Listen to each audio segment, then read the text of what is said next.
All right. Well, I had some technical problems.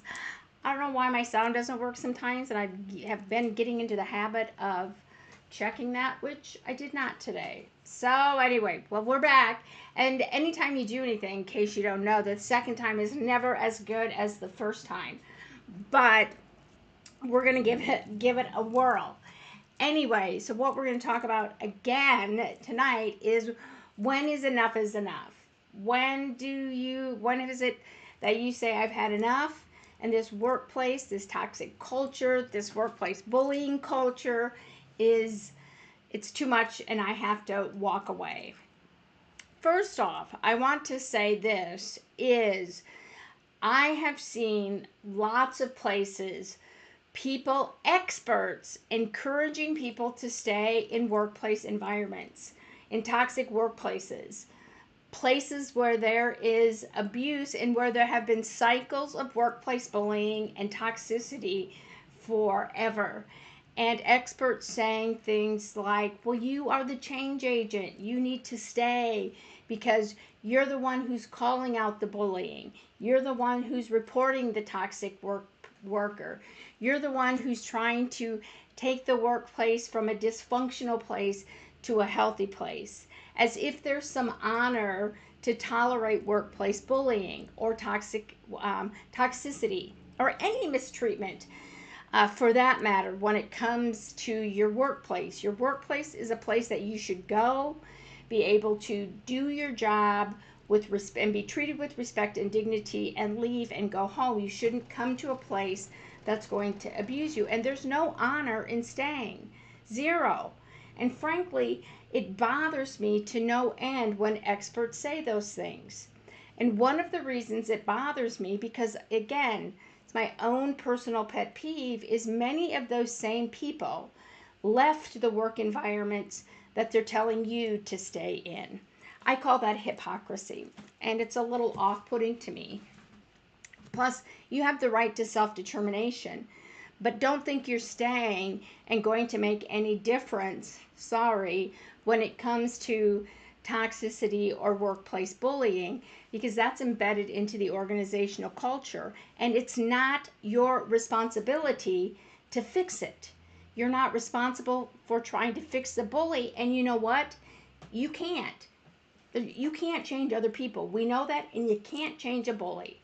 Can a bully change? Yes, they can be held accountable to a rigid standard that they have to meet, and if they don't and they can't do it, they may leave, okay?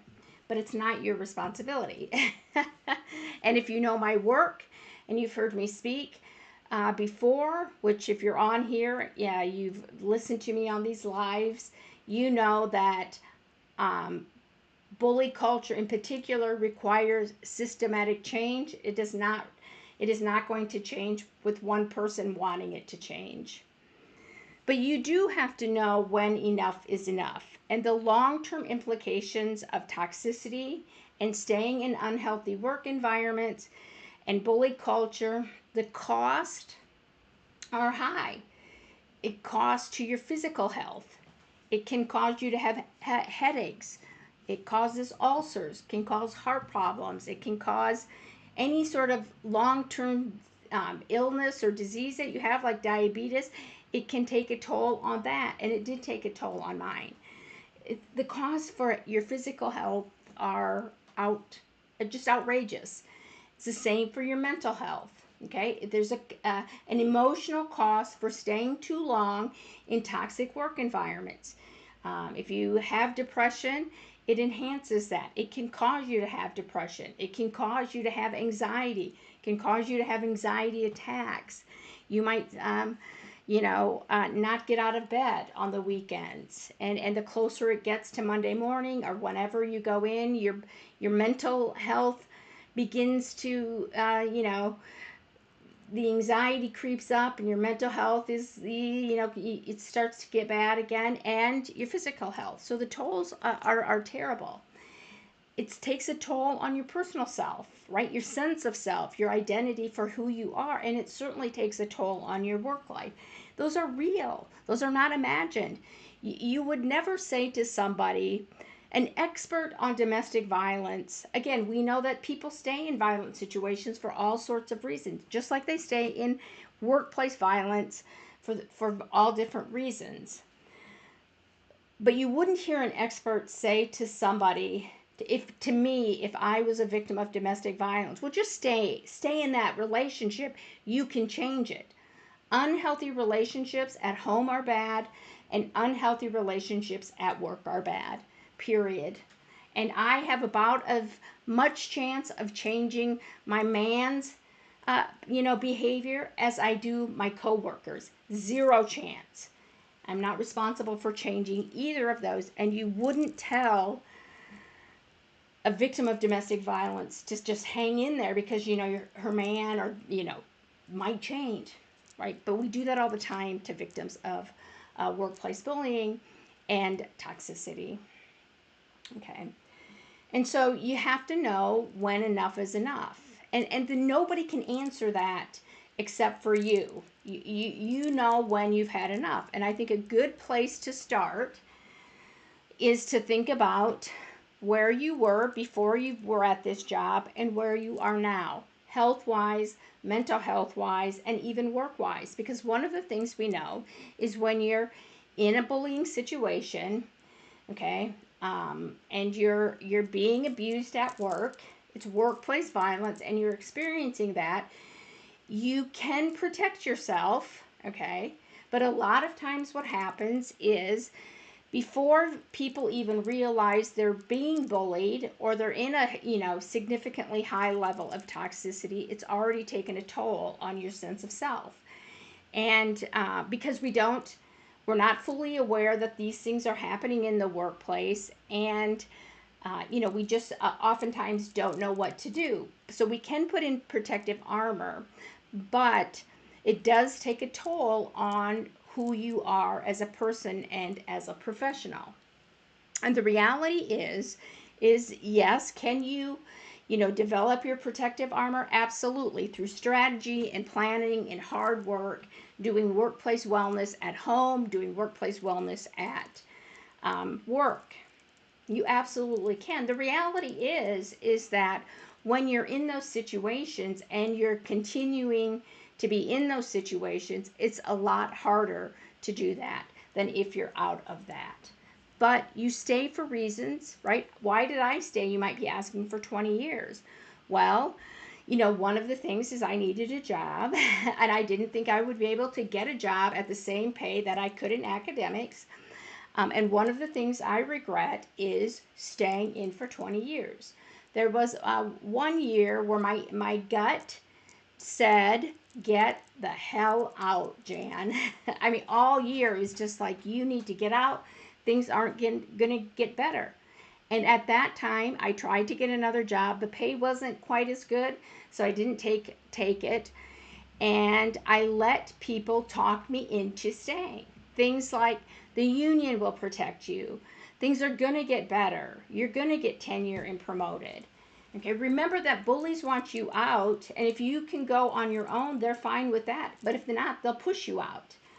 Okay, they actually get more pleasure, I think, in pushing you out and getting you fired than if you leave on your own terms. And that's the difference. When you say enough is enough, you have said, I am going to leave on my own terms. And so it's important. But whatever reason you're staying, I understand those things. No, there's no judgment here if you can't.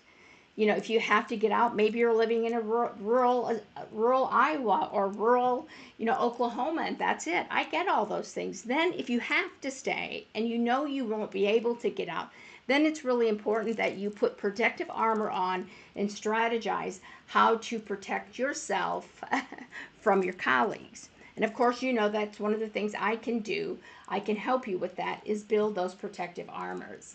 But it's important, and I don't think that we give enough credence to this idea of working in a healthy workplace, right? What we know is that, lots of places, there are probably more toxic and dysfunctional and bully cultures in our world, particularly here in the United States, than there are healthy.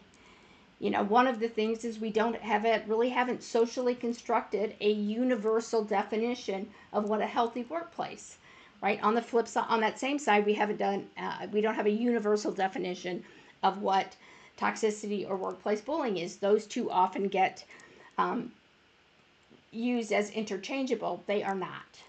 Okay. But at some point, again, you have to gauge when enough is enough. Again, like I said, a good way to do that is, where are you at now?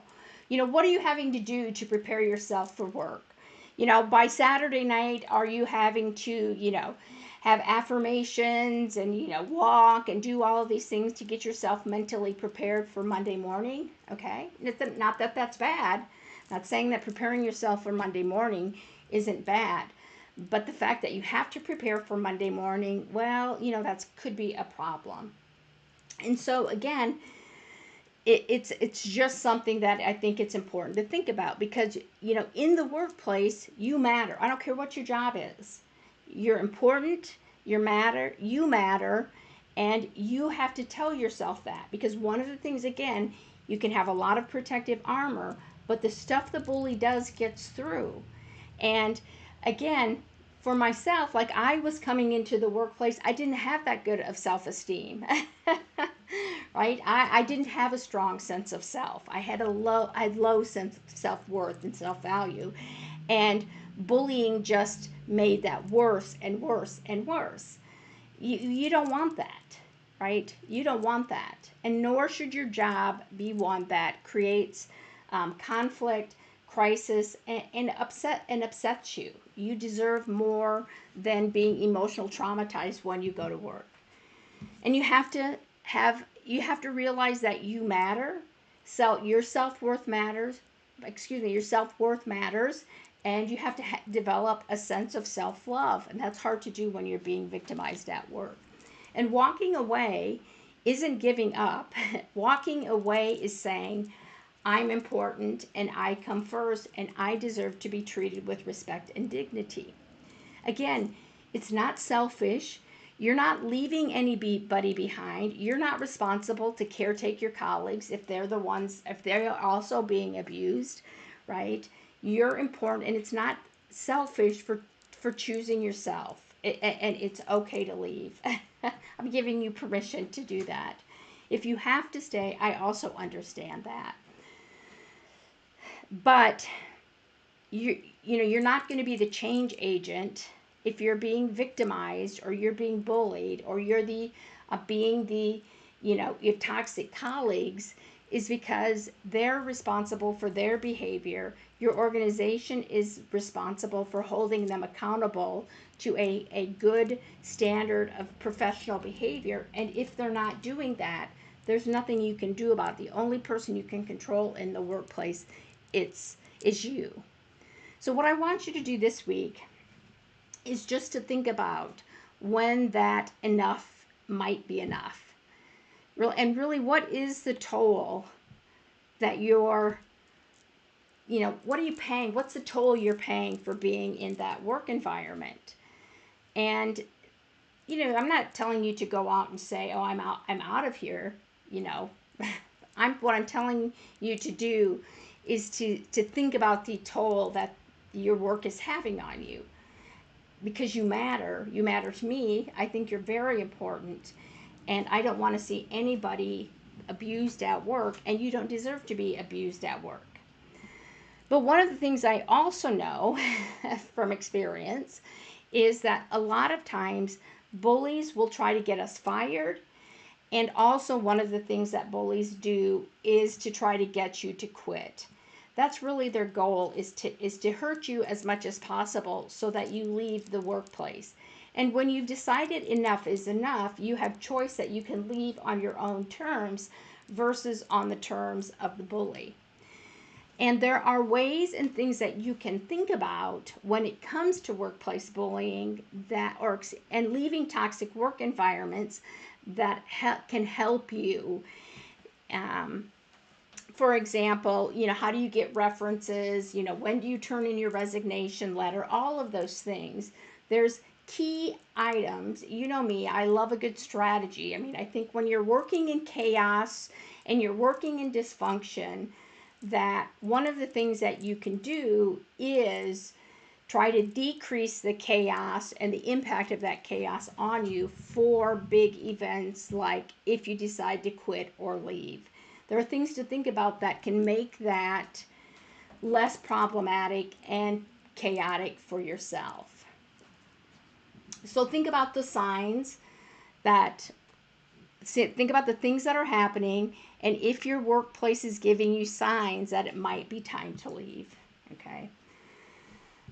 So one of the things, um, you know, I think lots of times I think one of the things is when it comes to, um, staying in workplace bullying, you don't have to stay there, first off.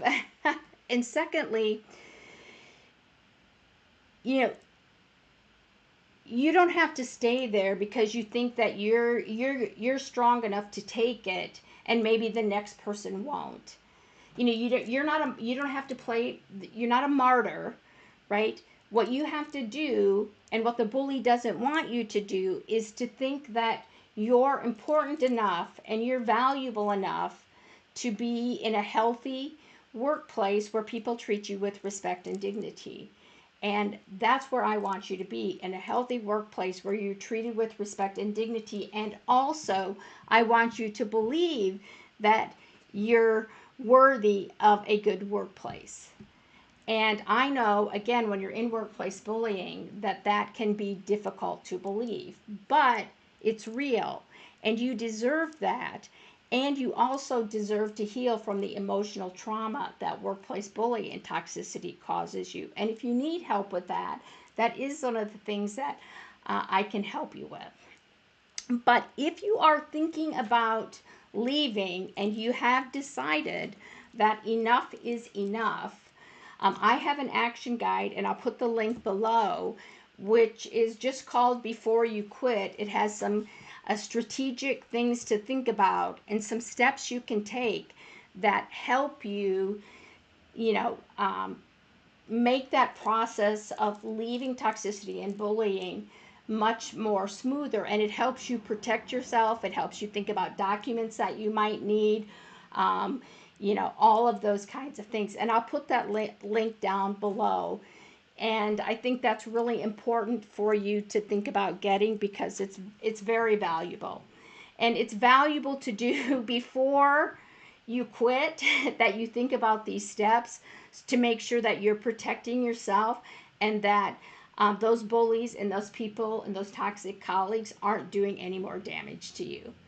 Anyway, well, I'm so glad you're here. I'm so glad you showed up for a second time, and I hope you can hear this one.